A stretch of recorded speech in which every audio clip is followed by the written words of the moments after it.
Watch Autoline After Hours live at Autoline.tv every Thursday at 3 p.m. Eastern Time. That's 12 p.m. Pacific. You can subscribe to this podcast for free by searching for Autoline in iTunes, Stitcher, or YouTube. Autoline After Hours is brought to you by Bridgestone Tires, solutions for your journey, and by the Michigan Economic Development Corporation. Gary. John, how are you? I'm doing well, I've had fun this week. I was out in Salt Lake City, Utah yesterday, driving the Cadillac Lyric, and you go out there, tomorrow? Yeah. And it's kind of appropriate. It's a highly designed car, and that's what we're going to be talking about today. Yeah, absolutely. This is going to be a great show. You know that I love history, and I mean, I would throw out at you like, what did 7 car companies do on this day in 2014? I will not do that. Takata airbag recall. But I think today is very interesting. I think people might be surprised at the subject, but it'll all work out. So let's go with the show. Let's bring out our 2 guests today. We've got Doug Greig from a company called TARUS, and we're going to get into that in a minute. But let's bring in John Manoogian too, who's been on the show a number of times. Great designer in his own right, and perfect for today's conversation. Thanks for having me. It's great to be here. So I want to walk through the history here to set this up. The company TARUS, and so Doug, your family has been involved with this company forever. So you started out making servos for EDM machines, electrical discharge machining, which is used largely in making things like molds and dies. And then in 71, you got into making EDM machines. In 76, you made deep hole drills for molds. In 79, you made a copy milling machine, which is used by a variety of manufacturers.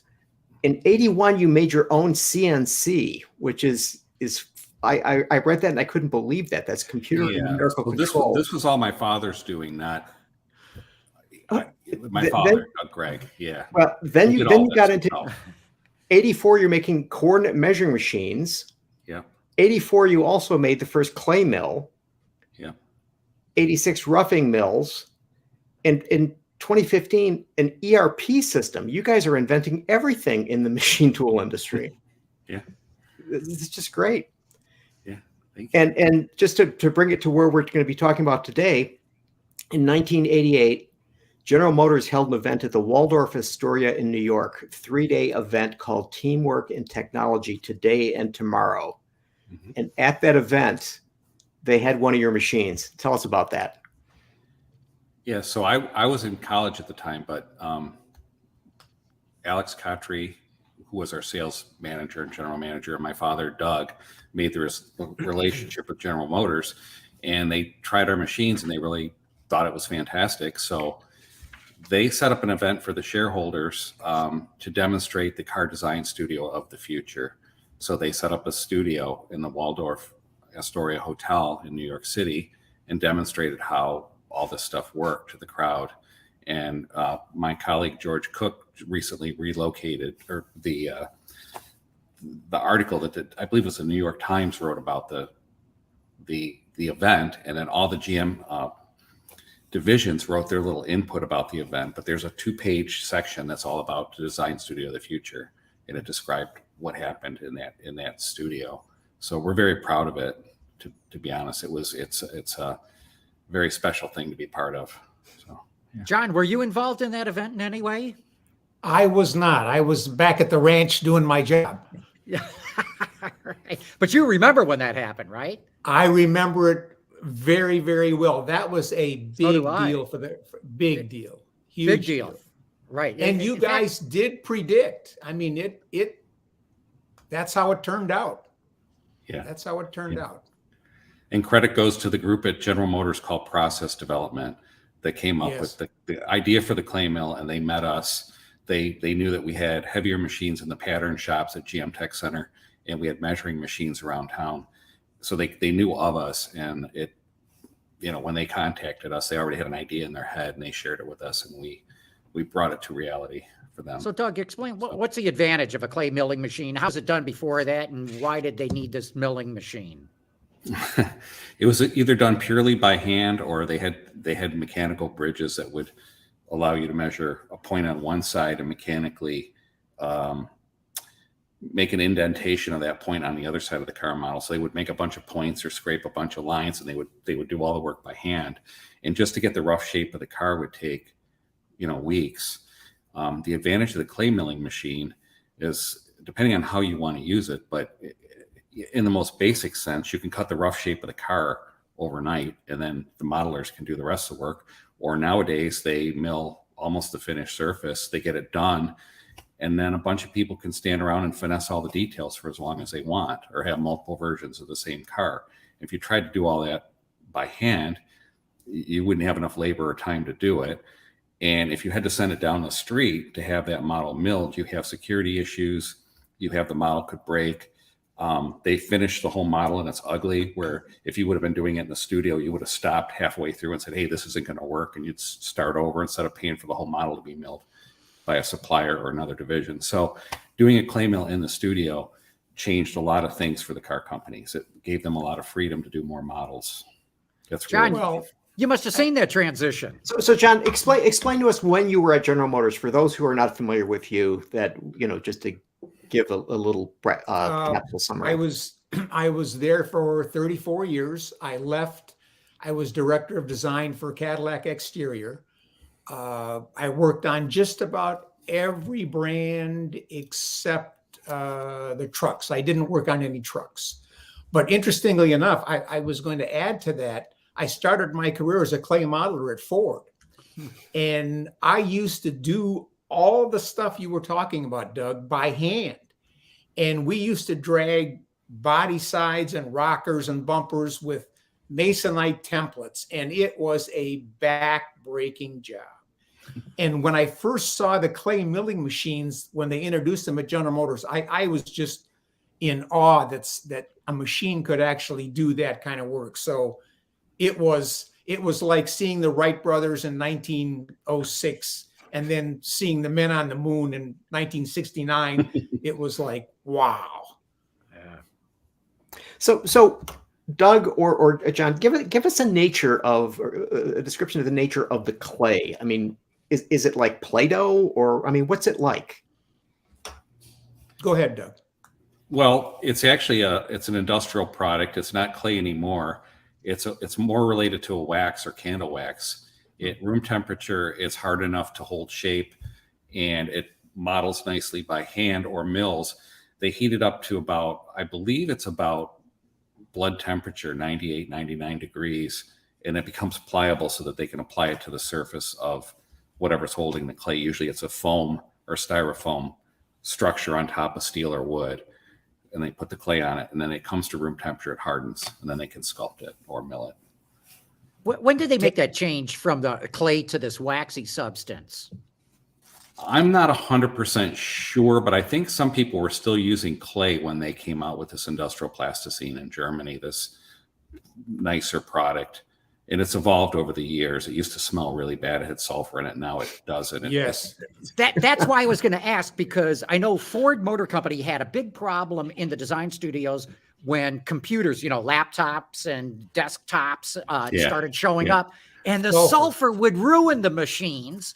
And Ford had to throw their most advanced scientists to try to figure out what the hell was going wrong with them. And they traced it down to the sulfur in the clay. Oh, yeah. And it would also, the sulfur would build up on the coils of the ovens that they built to heat up the clay, and they would have fires. In fact, there was one at TWR, Tommy Waukesha Racing in Australia, and it turned all the machines, the metal in the whole studio, including the machines, like a purple, dark purplish green color, ruined everything. So the fires were a hazard before as well. So they got rid of the sulfur. We should probably give the audience some kind of a background too, because clay was introduced by Harley Earl back in the late 20s, early 30s. And that was a major change in the way cars were designed. Up until the 80s, the Italians were still using plaster. Correct. So and the French It's- as well. But I got to tell you a story, John, because I asked some designers at Fiat, why they were using, or maybe it was even Pininfarina. And he said, the beauty of plaster is once you do it, you can't change it. So management can't come in and say, hey, I want you to move that line. There's something to be said for that. Yes. So the milling machine, I mean, is this, it's just a rotating tool that is just cutting the clay or the material away? So for your viewers that are not from Metro Detroit and aren't familiar with like mold and die or CNC, in a simplest sense, you could say it's like a robot that's got a big drill bit on it, and it's following the instructions of the computer and cutting the shape. That's for the layman. For the people that are in the industry, this is a 5-axis, well, they could be a 3-axis milling machine, but in this case, so what you're watching, it's a 5-axis milling machine. And this cutter's spinning up to 15,000 RPM. And it's basically taking a 3D data file or cutter path, and it's recreating the shape into clay or foam or whatever media they want to use. In this case, clay. The video. And you can imagine what that does in terms of if you had to do all that by hand. Try to do that grill by hand. I dare anyone Exactly. to tell me that they could do that by I've hand. done it.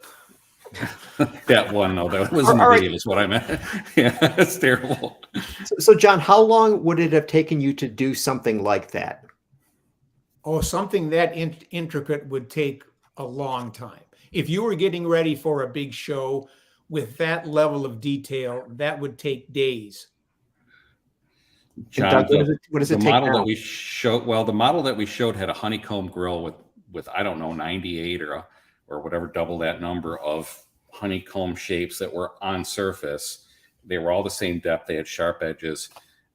We milled it in about an hour. Finish milled it, rough and finish. And I've got a video showing about 20 seconds of it. And it would be almost impossible to replicate that. They would probably have 3D printed it if they didn't have a clay mill and shoved it in there. Correct. But GM was one of the first companies that actually started milling that kind of stuff into the clay. Yeah. And yeah. So I got a question for you Again, guys. Every designer I've ever asked the question of, do you really need clay models? Swears up and down, you absolutely have to have them.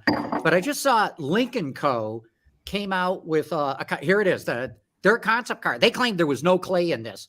Now it's just a concept, very experienced design team. And they said they were able to use VR goggles to be able to do this.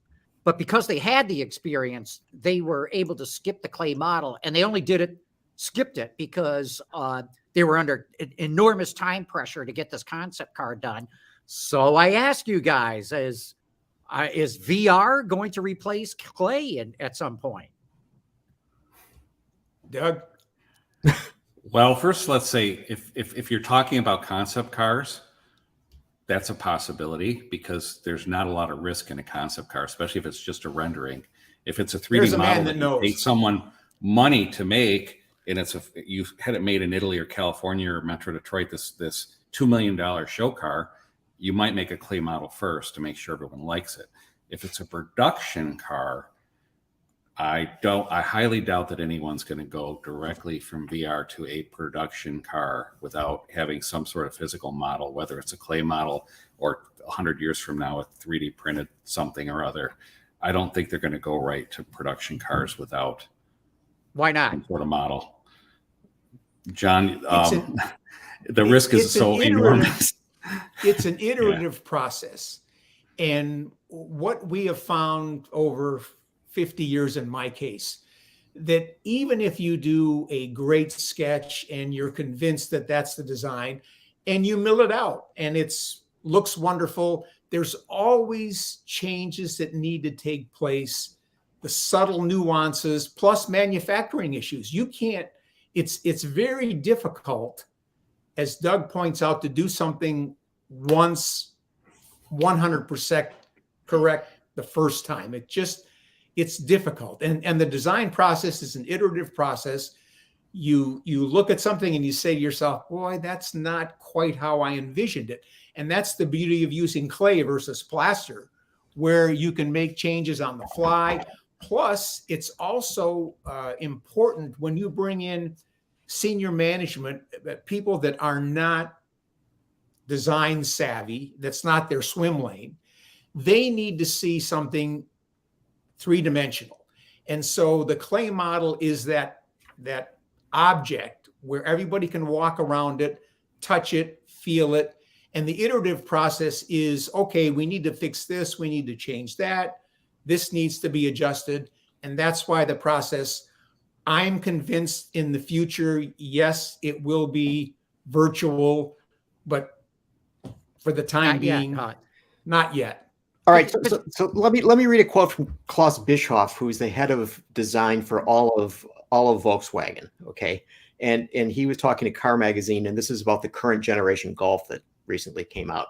And he said, data is not tangible, so up to a certain degree, for the final touches of the product, you need to have physical representations. A model is still a very valued instrument.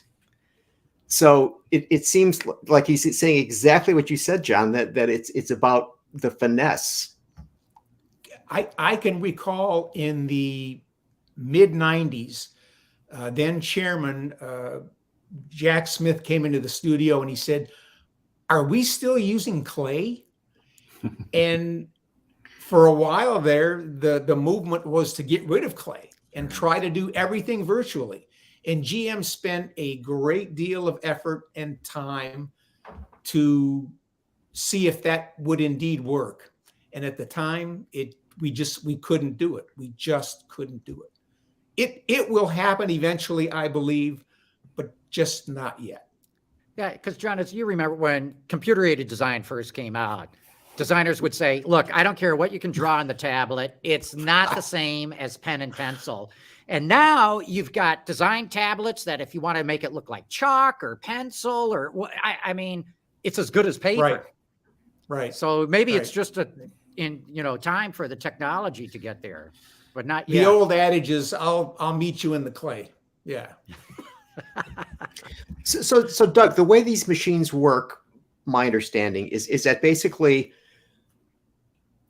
the vehicle is designed in CAD, that's downloaded, you guys post-process it, probably using some of the software you guys invented, and then you're milling exactly what the designer had done in CAD. Correct. And then what happens?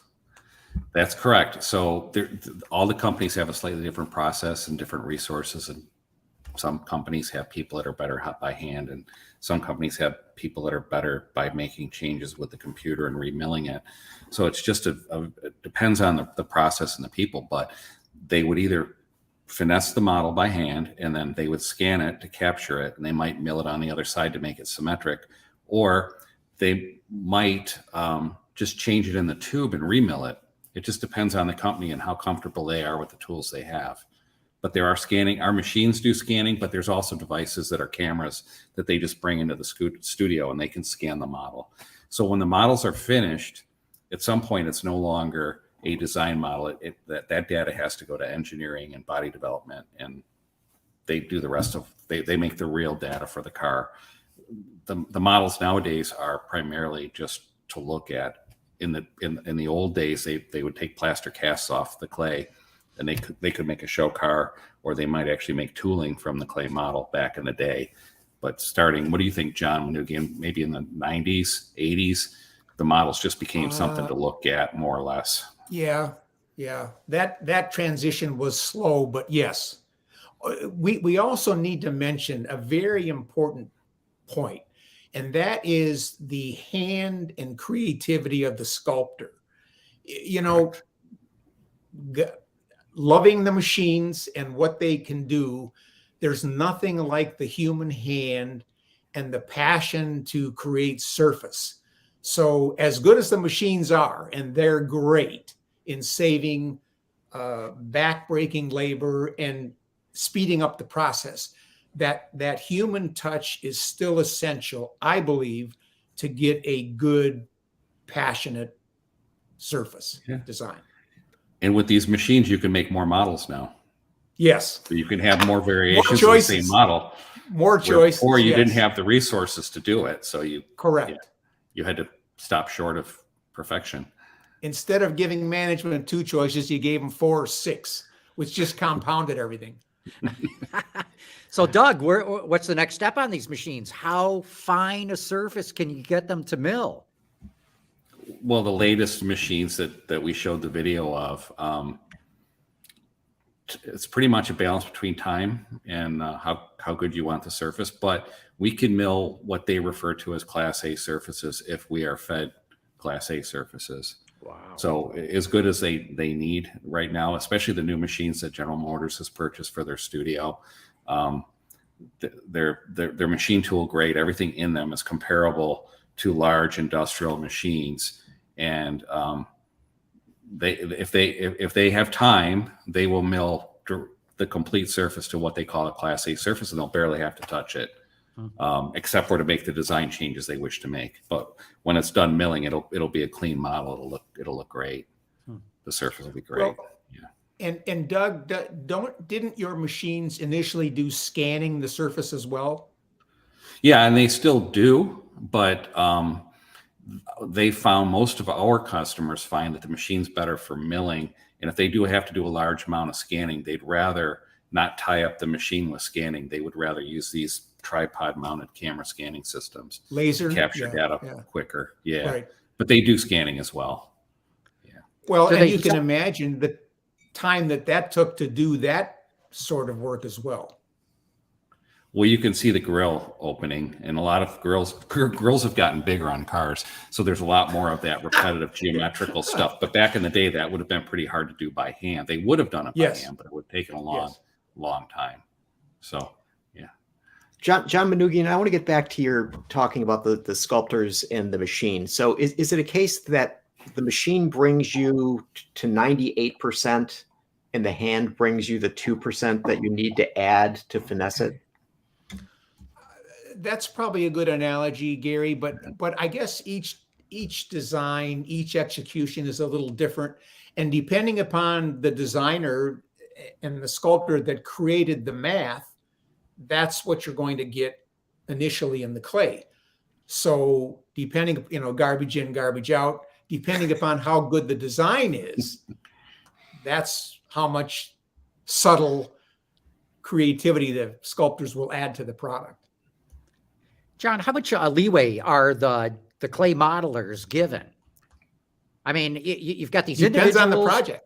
I mean, they're sculptors, really. I mean, these are like fine arts majors in many cases too. Yes. Yes. And they must take great pride in it. But at the end of the day, you got to meet the engineering specs too. So how much leeway are these guys given, and gals?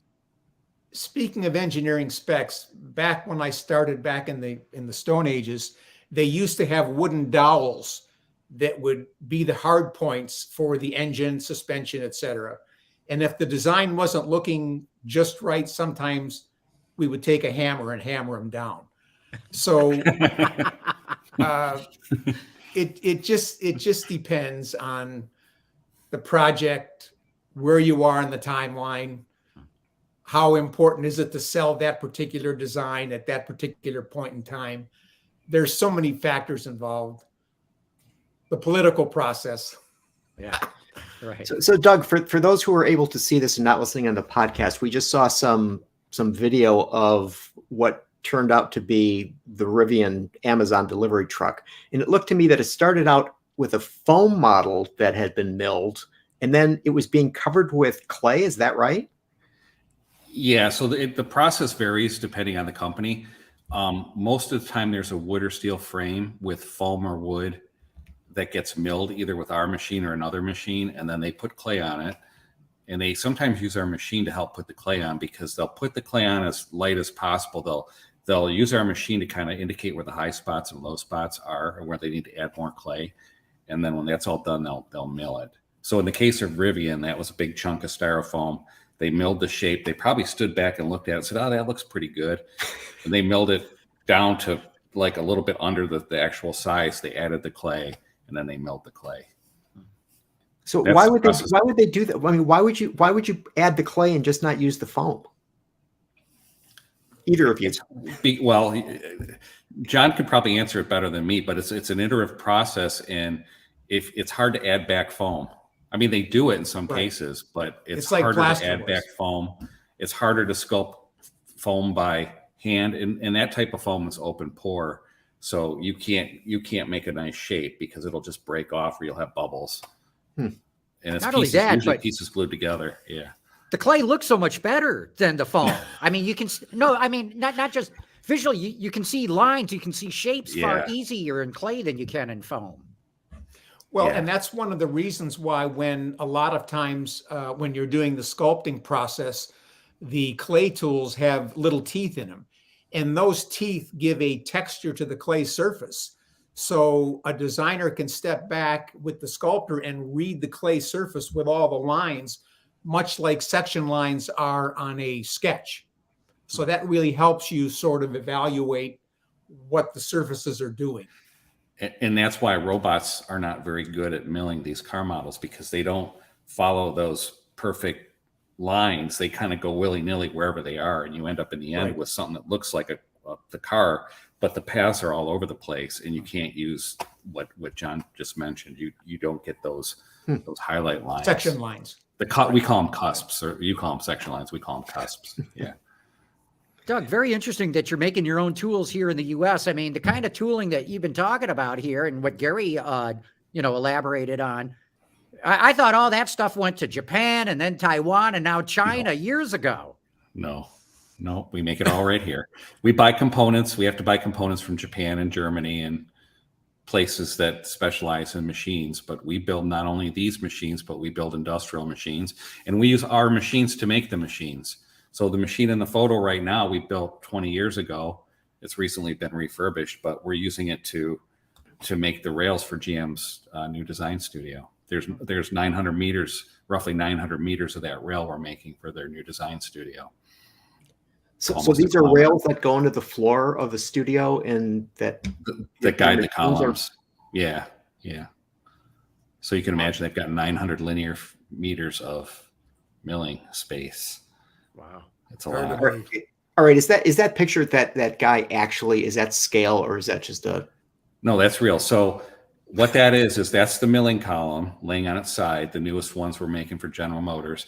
And the machine that's using to mill that out of welded aluminum pieces, welded aluminum fabrication, we built that machine also. We sell those to other people for aerospace. So it's robots making robots.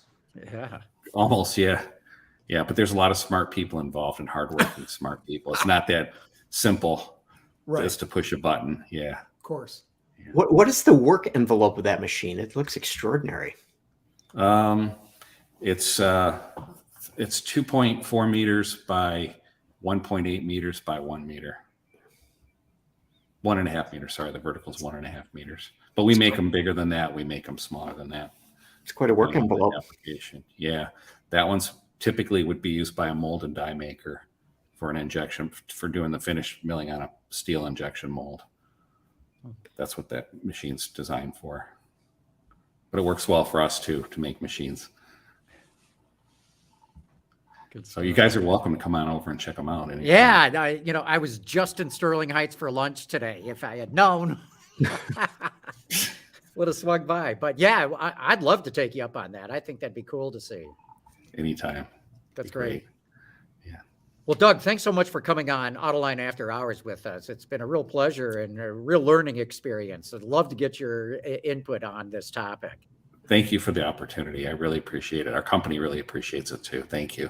You Thanks, guys have Don. done a wonderful job. It is the future. Thank you, John. Thank you, John.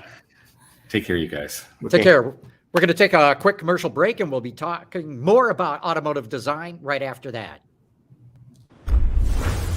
How do Bridgestone tires stop shorter on wet roads? It's their HydroTrack technology. But you don't have to know how the science works, just where the brake is. What really matters is their Bridgestone. The future of Michigan is extraordinarily bright. We have such incredible assets, and I think more and more we're realizing how to put those together in a way that's going to help this state really help lead the nation as we go forward. All right, we're back talking car design. So John Manoogian, we've got to finish this because, okay, so we see these models are milled from clay. So we see the brown model. Then what happens? Then what happens is, depending upon the company, at General Motors, we used to use a material called Dinox, and it's like a decal. It's a film. And It's the like paint tin shop- foil. Oh, kind of. Kind of.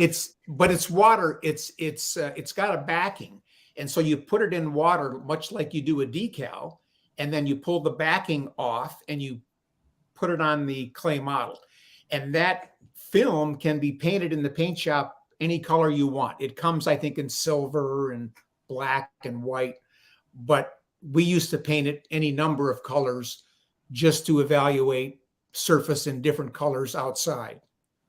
Oh, John, the reason I said tinfoil is maybe GM didn't use it, but Ford would take the clay model and put what looked like aluminum foil on it, Oh, sure. tight wrap to it. And then they would scan that to develop the engineering specs.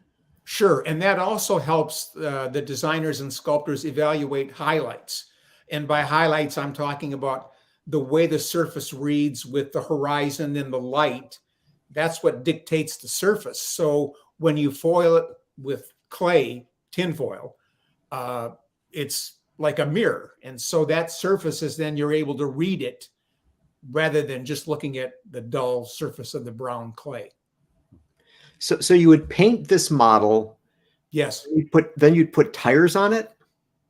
The tires and wheels should be on it usually anyway.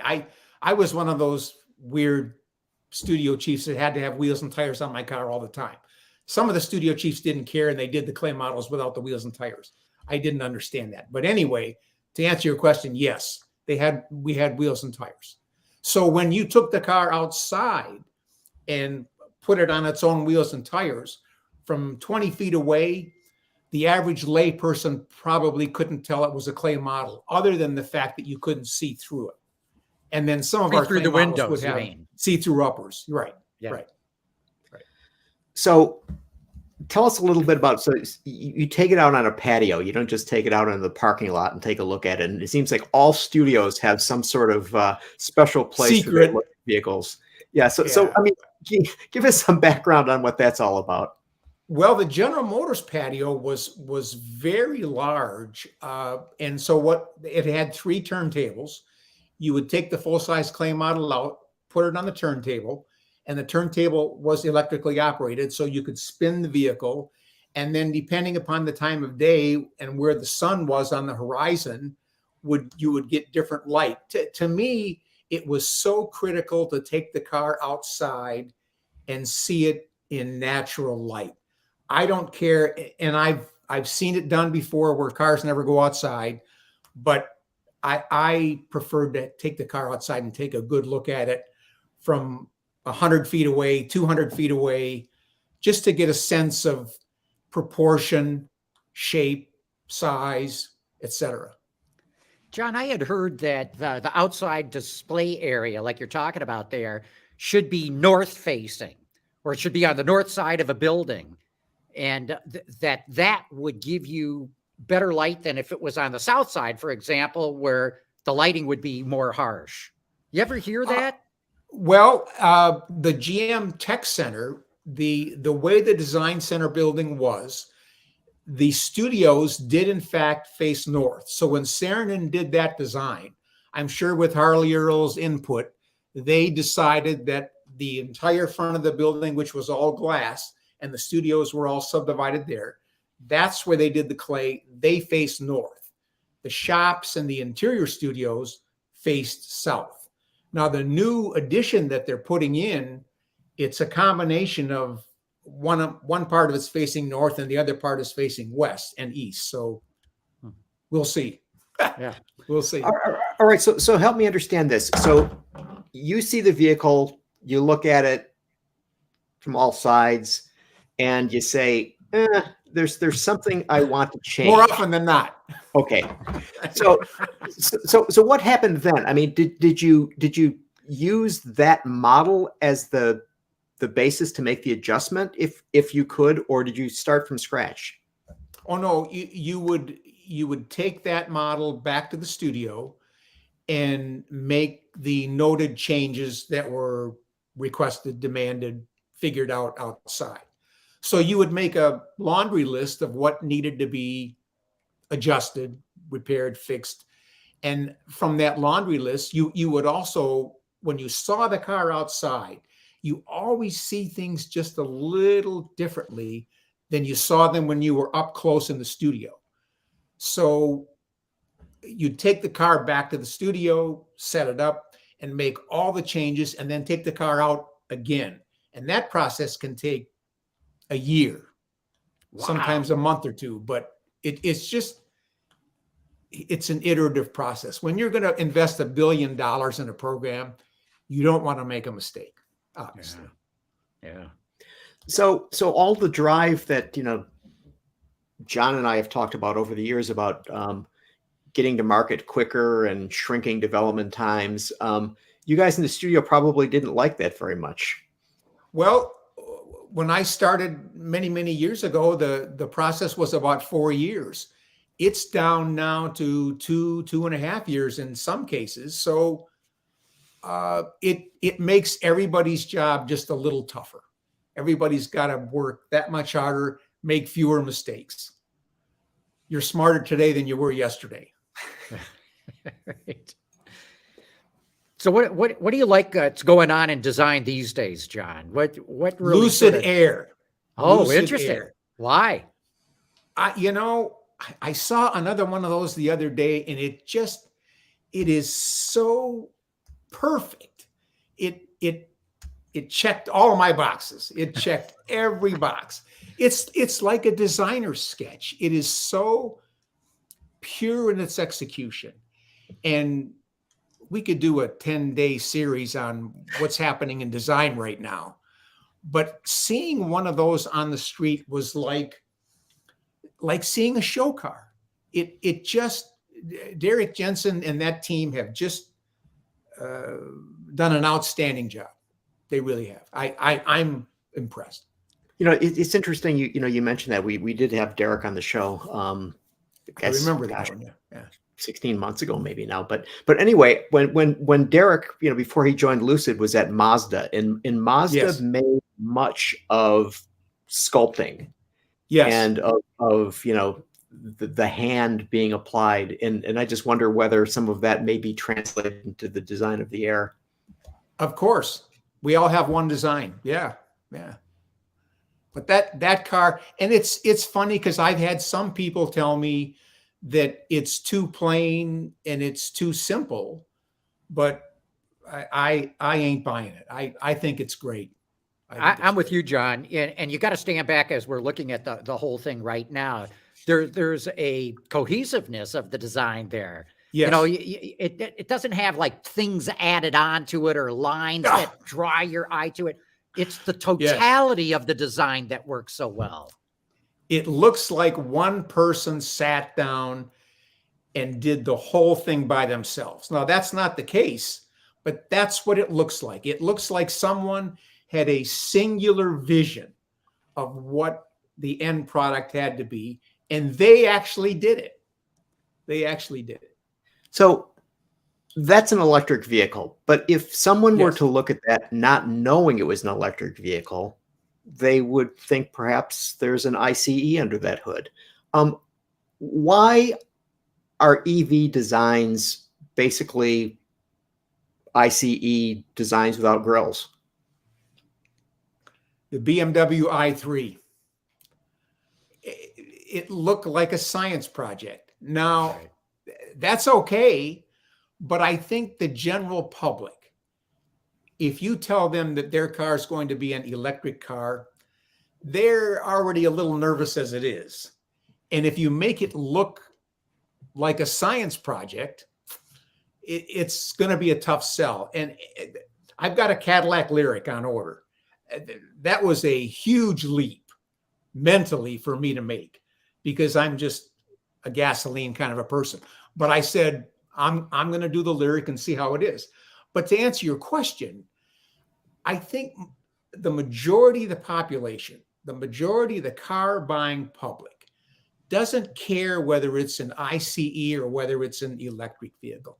They just want it to work. They want to get to where they're going. Enthusiasts, they care. And that's kind of the special niche for guys like me that, yeah, there it is. It's just, the only reason I got it was because of the way it looked. It just said, yes, I need that. And that to me is the definition of good design and beauty, is if I have to have more of it.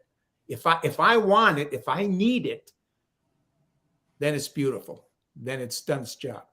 So, John, let me ask you this then. I'm highly critical of luxury brands coming out with electric cars with just as big a grill on them because they're afraid to give up that design DNA. They got to have the twin kidney grills or the trapezoidal grill or whatever it is. That's one thing that I really like about what Cadillac did with the Lyric. You can sort of tell it's a Cadillac front end, but it's not a traditional grill up there. I would agree. I'm always a little reluctant to criticize my peer group, but BMW just, I know what they're trying to do. It's like everything else in our society. Everybody's trying to get your attention. Everybody's trying to break through all the clutter that all of us see every day. And so BMW is probably saying, look, nobody's going to notice us unless we have these gigantic twin port nostrils. And to your point, they don't even need that. Right. Is that the right thing to do? I'd like to talk to the BMW people about that. Yeah. So let me ask you about this. Hyundai and Kia have walked completely away from their ICE design language. And they've got it going on. Screw it. We're just going to do an EV that looks cool. I think that's going to pay off for them. I do too. To me, Hyundai, Kia, they're the guys and gals that have got it going on design wise. They're pulling ahead of the pack as far as I'm concerned. Mm-hmm. So where does that come from, John? Does it come from the studio or does it come from management who basically says to the studio, go to it? I believe it's both of those. If you don't have the support at the very top, and if you don't have a singular, passionate vision for where you have to be, you wind up with a camel. But I would maintain that Hyundai, Kia, they recognize the importance of design and how critical it is to the success of their products. And they're all pulling together for that common good. And their cars show it. Their cars consistently hit all the check marks. Yeah, well, remember, they brought Peter Schreier in to do design, Yes. and they liked what he did Yes. so much, they made him one of the presidents of the company. Yes. And that's where design gets the power, I think, to have the freedom to do what designers think should be done, not what some bean counter's telling them to do. Absolutely. And then they hired some former General Motors people, which didn't hurt. So yeah, they're on a roll. Mm-hmm. So John, you mentioned some vehicles that look like science projects, and Maybe that's not the term. that's not so much. But okay, but there's a vehicle that looks like a machine shop project that'll be coming out, the Cybertruck. I knew that was going to come up. I knew that was going to come up. All right. So do tell. Yeah. That's one of those things where I give them credit. They got everybody talking about design. So they got that point. For me personally, it looks like someone went to Home Depot and bought a bunch of lumber and put a vehicle together. But Elon got everybody's attention, and that's not only that, they got 1.5 million pre-orders for it, or deposits for it. So yeah, Yes. I'm with you. It's not my cup of tea from a design standpoint, but on the face of it, it looks like they've hit a home run with it. Amongst my peer group, the word beauty always comes up in terms of where design should be. I would not put the Cybertruck in that category. Right. Yeah. So, okay, so I want to talk about a different type of a vehicle. And, it seems to me that as we go toward autonomy, and I'm talking full autonomy, level 4, level 5, that this is something you get in and you are driven to someplace, that Sure. the minivan, the architecture of that seems to be the type that most OEMs are going with in some way, shape, or form. Whether we're looking at the Cruise Origin, looks like a minivan. Waymo is actually using minivan Siennas. So that's a type of vehicle that has historically had a black eye. No one would say, "Oh, I'm going to go buy a minivan," and then the other person would say, "Oh, that's fantastic," right? So I ask you, John, why did the minivan never resonate as in terms of it being a culturally good thing? And could design have saved it? Interestingly enough, if you go back to the 70s and actually the 60s even, with the VW microbus, and then during the 70s when everybody had a van that was graphics painted and they had all these overstuffed interiors, etc., vans were kind of cool with the younger generation. But then over time, they became soccer mom vehicles, and they just were never cool. The interesting that I find is VW has made a huge investment on the VW ID, bringing back the microbus look. It's going to be interesting to see if that resonates with the younger generation, because they don't know about that vehicle back in the 60s. They weren't even around. So I'm anxious to see. They're betting a big amount of money on that. We'll see. Well, I can tell you, as having owned 3 minivans when our kids were growing up, people buy minivans because they're so practical when you have kids. It's a box. It's a box, and it's just the most space efficient thing you can get. It's better than an SUV from a space efficiency standpoint. So people don't lust after minivans. They buy them because that's the best tool for them.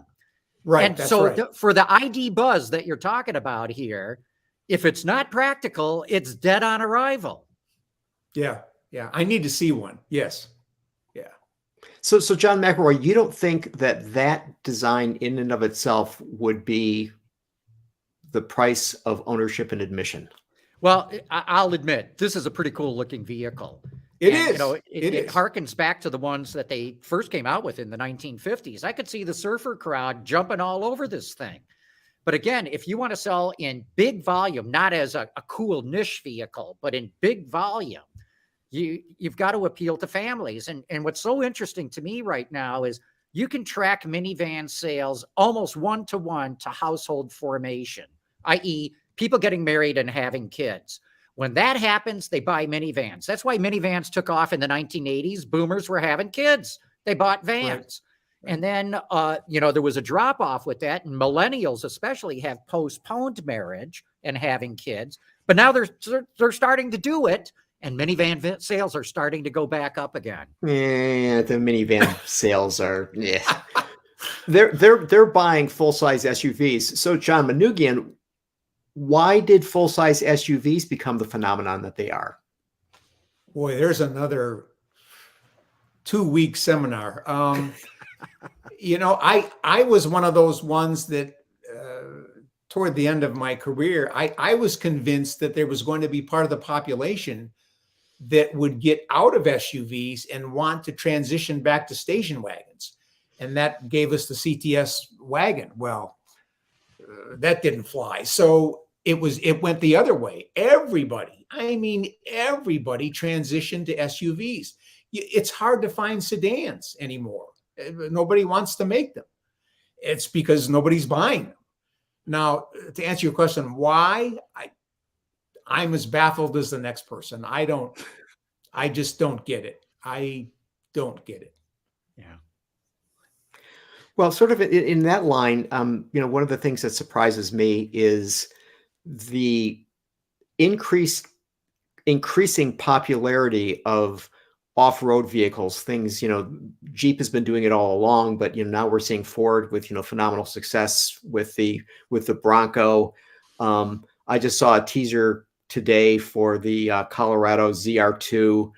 That has a it looks like a formed piece of iron in front of it that is protecting the grille. I mean, so this strikes me as being classic industrial design, not automotive design. Do you read it that way? To me, that's one of those things where it's gotten to be a cliche. If you look at what's happening now with the look of all of those quasi off-road vehicles, if you ask the younger generation what the hot car of the moment is, it's a Jeep. They all want to have Jeeps. And so that's kind of a self-fulfilling prophecy. Everybody sees Jeeps. They think that's the cool thing to have. And so everybody's on board. And that design aesthetic is what's driving many companies to say, well, yeah, if they can do it and they can get away with it, we need to do it too. And that's the design vocabulary that's currently in fashion. 10 years from now, that may change again. But design is a fashion business. I mean, let's not kid ourselves. That's what it is. And people buy vehicles because of the emotional connection. Many people do, not everybody, but many people do. I love what you're saying about design being fashion, and I totally agree with you. But Tesla hasn't quite gone that route. I mean, the Model S, with the exception of the grille change, which, by the way, I thought was a massive improvement. Yes. And they put that on the Model X too. But other than that, they're not changing styling. Do you think they can keep going on like that? That's a great question, John, because Franz von Holhausen was a GM person. And when he went to Tesla,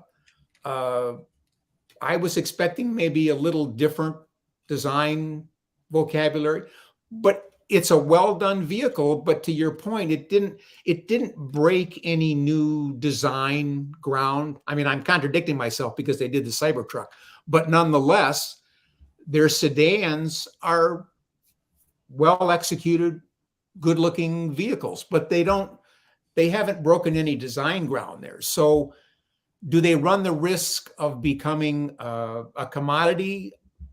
If you talk to Tesla owners, that's a cult.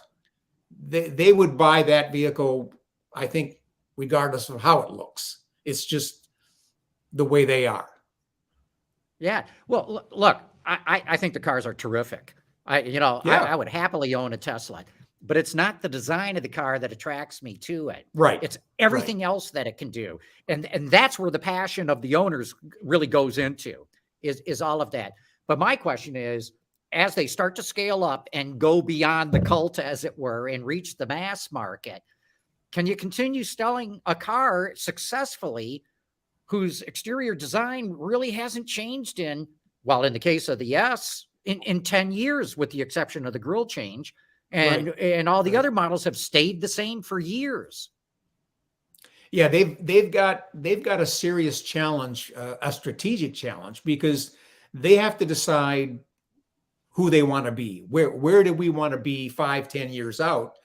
And if the rest of the industry is moving towards their own brand identity, Tesla's going to have to come up with something, I believe, significant to differentiate themselves, because once everybody's got an electric vehicle, it becomes commoditized. Suddenly, everybody's got an electric car, and they're all going to look very similar unless someone does something bold.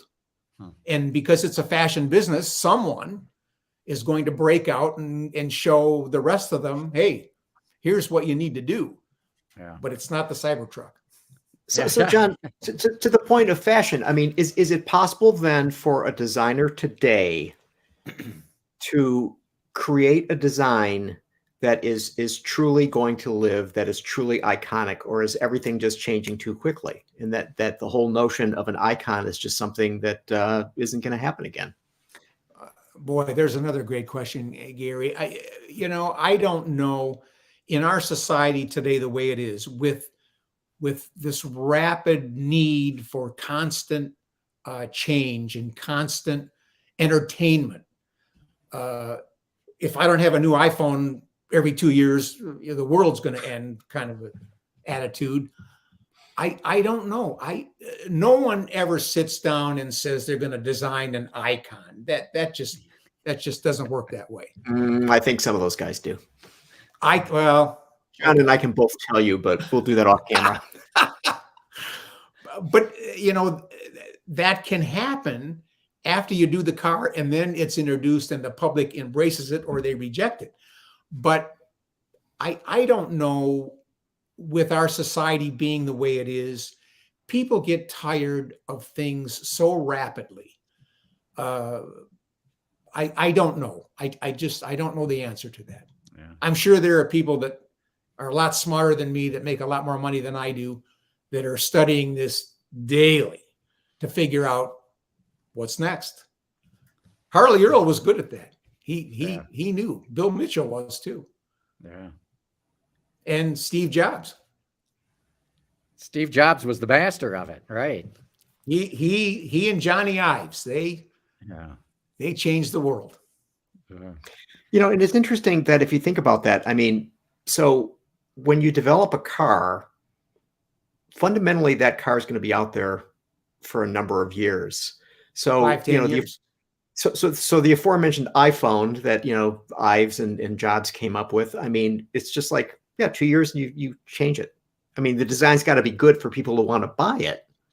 But someone who's investing in a vehicle that they're going to have for a number of years, you've got to somehow do that to make it relevant when they buy it and relevant when they sell it. Sure.